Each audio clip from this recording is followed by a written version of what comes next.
right, first off, you guys will see, excuse me, I got strangled. So I kind of started recording. Well, I started doing the plot and I wasn't recording, so that's why the exposition is already done. So I'm just gonna walk through the exposition. So for the exposition, I put that they're in North Carolina, Eastern North Carolina, if you want to be specific. It is the early 1900s. They also go to Old Woman Swamp a lot. That's mainly where all the action is happening at Old Woman Swamp. We have Brother, the parents, and Doodle.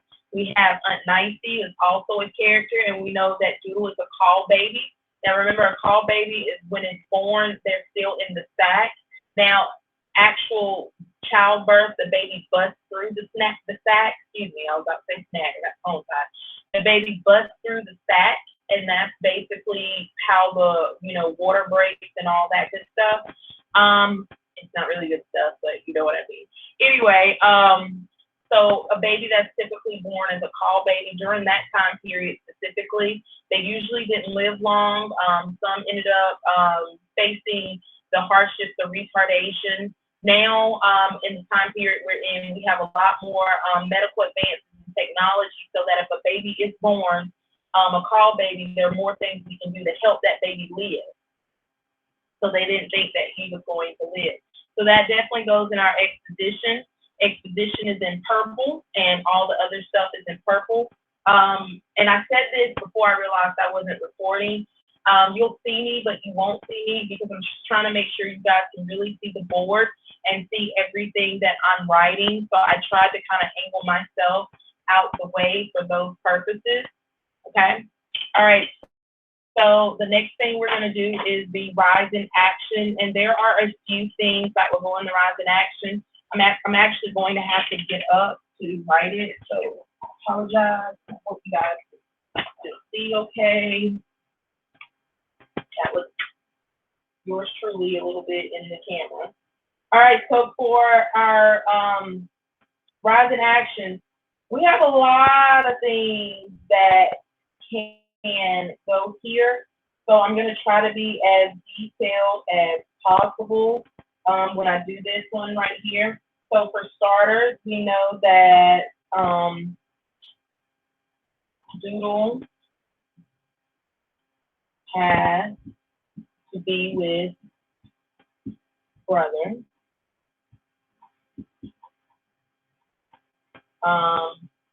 Brother teaches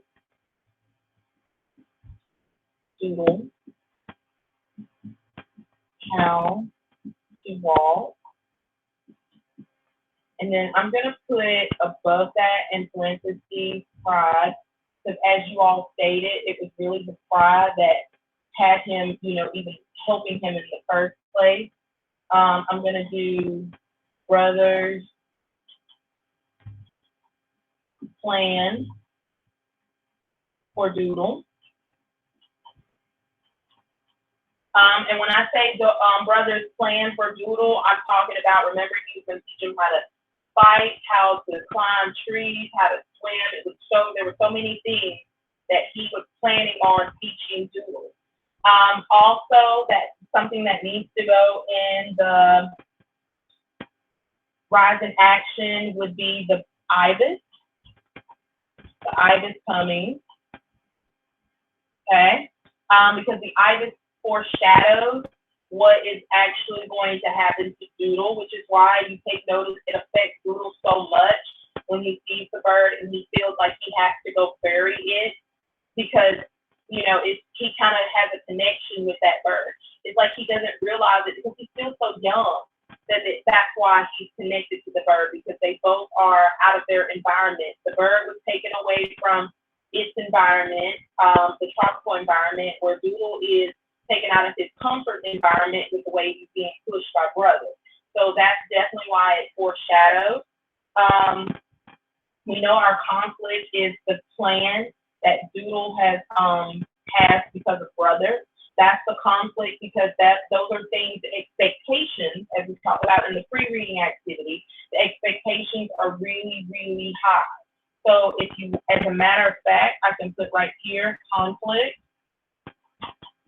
because that lets us know that's definitely the conflict. Brother is pushing him hard. That also goes along with it. The storm, they're also part of the rise in action. So we're going to put here the storm. And again, I'm going to come to at the end so that you guys can really, really see what I'm writing on this board. Like I said, I'm trying to angle it the best way I can. I think those really are your main things that you need as far as the rise in action is concerned. So I'm going to just slide my board, the thing is things on the and kind of go through the climax. Now, the climax could be when brother leaves Doodle.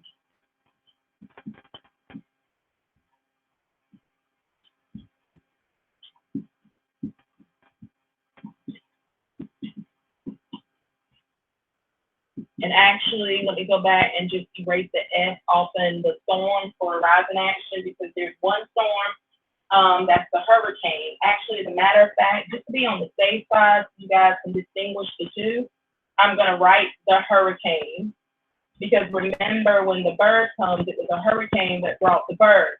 But when Doodle dies, he actually dies in just a really bad storm. So I went back and changed that for you to be more specific. So brother leaves Doodle in the storm. He's mad. I'm gonna put mad because remember, Doodle is not, facing his expectations as he says, because of the simple fact that, he is not doing what he feels like he should do in their plan. So we're gonna also put, I'm gonna do a star here. I'm gonna put he is overworked, because I think you guys can tell at this point that Doodle is overworked. Okay, and that's basically all of our climax. And I know you feel like the climax has so little, but then the rise in action has so much. Remember the climax turning point, and the turning point is when they're in that storm and brother gets mad and leaves them. That is our exciting part of the story, because the first thing we're going to be thinking about is, okay, what is going to happen next? So now we have our fall in action, where brother finds Doodle dead and cries. All right, so at this point, he goes back and he realizes that what he did was wrong, because he sees that his brother is now dead, which brings us to our resolution. And the resolution for this story would be he feels remorse, regret. He feels regret. So because he feels the regret, he tells the story. So the story ends with the regret that he is feeling. So because of how bad he felt, he decides to tell his story.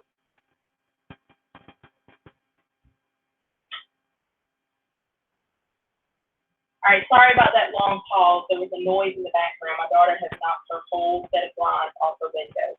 How? I don't know, but she has.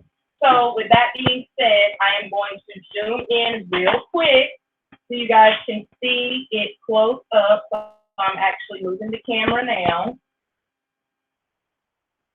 Okay. Hopefully I'm holding it somewhat sturdy.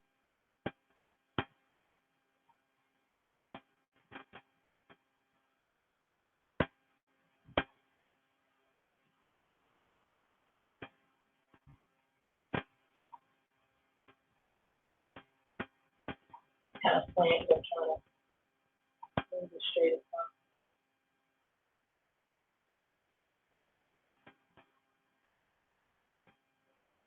And that is pretty much your plot for the Scarlet Island. Right, so I'm going to